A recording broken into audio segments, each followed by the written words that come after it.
Aces Boxing UK in association with Supreme CBD. Manny Robles, what a night. What a night, man. So happy, excited for this victory. Happy, obviously happy for the entire team. Happy for Brandon. It's a great victory. Pull the upset. How did you have it scored going into the 12th round? Because it was pretty mixed ringside. Listen, if I have to be honest with you, I felt like it was a close fight, but I definitely felt like we were up by 1 or 2 rounds. But we're on the B side. Yeah. You know, this is his backyard, this is hometown. He's got everything going in his favor, and obviously we needed those close rounds. We knew that if they were going to go his way because they're close rounds. They're not going to do us any favors. So had a last 4 rounds, championship rounds as they call them. You know, I said, hey, listen, we need to finish strong. You got to. How bad do you want this? How bad do you want to be a world champion? And I guess he proved how bad he wanted to be a world champion. He got that. What a way to win, huh? Last round knockout. Wow.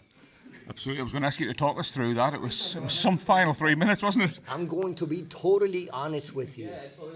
I was on my way down the stairs, so I didn't see that first knockdown. The guys might go, hey, we got shit. What happened? Anyway, and obviously, but I saw the rev count to 100. And then after that, got the second. We had a lot of time because it happened in the beginning of the round. So we knew that, okay, we got this. We got, and he proved it. We got it. I was saying off camera, some of the media were laughing at you, shouting at the referee. You weren't too happy. Yeah, man, the referee. I'm saying, hey, listen, I'm going to put it out there. The referee did a horrible job. Listen, coming in, we knew they weren't going to do us any favors. Yeah. We knew that. Now, there were the stuff that went on in the locker room prior to the fight, with the whole hand wraps. We show up to the venue, and Nick Ball's got his hand wraps already without our supervision, and that you can't do that. Especially, it's a main event fight. And we talked about this at the fighters meeting. Hey, listen, I want to watch your hand wraps, vice versa. Great. And we show up, hey, he's got his hands wrapped already. What do you mean? And the commission's like, well, there's nothing we can do. And then I called the WBA supervisor. He didn't do anything. They're like, no, we can't do that. What's done is done. No, rules are rules. And so we felt disrespected, obviously.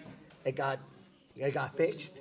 Listen, it's a long story. But anyway, that's the type of stuff we had to deal with. Yesterday at the weigh-ins, he was an hour late to the weigh-in. Nick Ball was an hour late to the weigh-ins. Listen, I love the guy. He's a great guy, great fighter. I respect his team. But what's right is right and what's wrong is wrong. And you can't be an hour late to the weigh-ins, man. Yeah. And so we're there waiting for him, and then finally we weigh in. We weighed in, and obviously they both guys made weight, which is great. We want to have a fight. But, I mean, come on, man. How are you an hour late? And you don't reprimand the guy or their team. You know what I mean? The rules are rules, and I understand. Listen, this is my first rodeo. So obviously coming into the Lions Den, like I said, being on the B side, I understand these things, and I understand that what we're up against as well. That must make the victory even more sweeter then, with everything you've gone through before the fight. Yeah, hey, welcome to boxing, man. You know what I mean? Especially when you're on the B side. But we love to prove people wrong. Another upset, man. Here we are. And you win your fights in the gym. Yeah. Don't leave it to the judges. Don't leave it to the ref. Because if you do that, you never know what you're going to get. So fortunately for us, we got the win. Absolutely. Last one from me. 3-weight world champion. Or 3-time world champion. 3-time. 3-time world champion. In the UK, a lot of talk was about Nick Ball going in with Inouye next if he came through this. Yeah. Where would you see your man go next? Listen, I'm not going to sit here and talk about what's next, because that's what happens. See, when you start thinking ahead of yourself, you never know what could happen. I don't know what's next. I'm going to leave that up to his promoter, management, and let them decide what's next. But you never get ahead of yourself. Yeah. You have a live dog in front of you, and you're thinking about somebody else. You can't do that. Yeah. That's experience for you, man. I mean, you got to think about the man, about what's next, and the man standing in front of you before you try to move on or start thinking about another fight. Manny Robles, congratulations. Thank you. Manny, could you explain how you specifically tailored your fighter to Nick Ball? What were you seeing the gaps in his game that Brandon could expose? Just, you win your fights in the gym. We had a great game plan. We have brought in great sparring partners. We flew in a guy from Argentina. We flew in a guy from Mexico. Little guys that were similar to Nick Ball, and obviously fighters. Vega, was it? Axel Vega, small pillar. No, Veneno, Arechiga, Jesus Arechiga from Mazatlan. Okay. Good, great fighter. Listen, he was great sparring partner. Him and a few other guys back in LA. He must have sparred with like 5 or 6 different guys just to get ready for this fight. We got 12 round sessions, 14 round sessions, pushing him to the max, and that's what gave us the confidence coming in.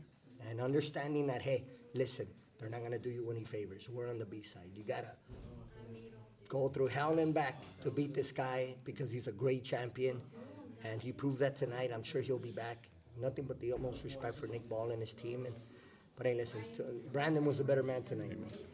Appreciate, obviously, there's a lot of commotion and celebration from the teams, but it seemed like Nick Ball's team, or at least maybe some friends, wanted to confront you guys after the fight. What happened there? Listen, I'm sorry if they feel disrespected. We're just celebrating the win. We weren't taunting or even before the fight. Nothing was said. We were showing respect from the beginning to end. You know, and you probably know that because nobody said anything. I mean, you got two great fighters, in Nick Ball and Brandon Figueroa. You do your talking in the ring, and that's Brandon proved that tonight. So we're just celebrating the win, and then if they feel like they were disrespected, I apologize. It's not our style to disrespect anyone. I don't have problems with anybody. I don't talk shit about anybody for that matter. So. You know, we're just we're the better team. Brandon was a better fighter, that's all. Were you particularly disappointed by any of the discourse pre-fight? A lot of people were saying that Brandon Figueroa was at the tail end of his career. Of course, he's not in the middle of his career. He's but 29 years old. What are they talking about, right? Old. He's a better fighter today, I'll tell you that much. I mean, he proved that tonight. And what people need to understand is that you learn more from your defeats than you do from your wins. So those defeats made him a better fighter. He's a more mature fighter, a smarter fighter, and he proved that tonight. You know? I've always said that, and I'll say it time and time again. I've said this time and time again. We either win or we learn. In this case, we won. In this case, Nick Ball has an opportunity to learn, to come back from that defeat and become a better fighter, be a better fighter, and I'm sure he will be.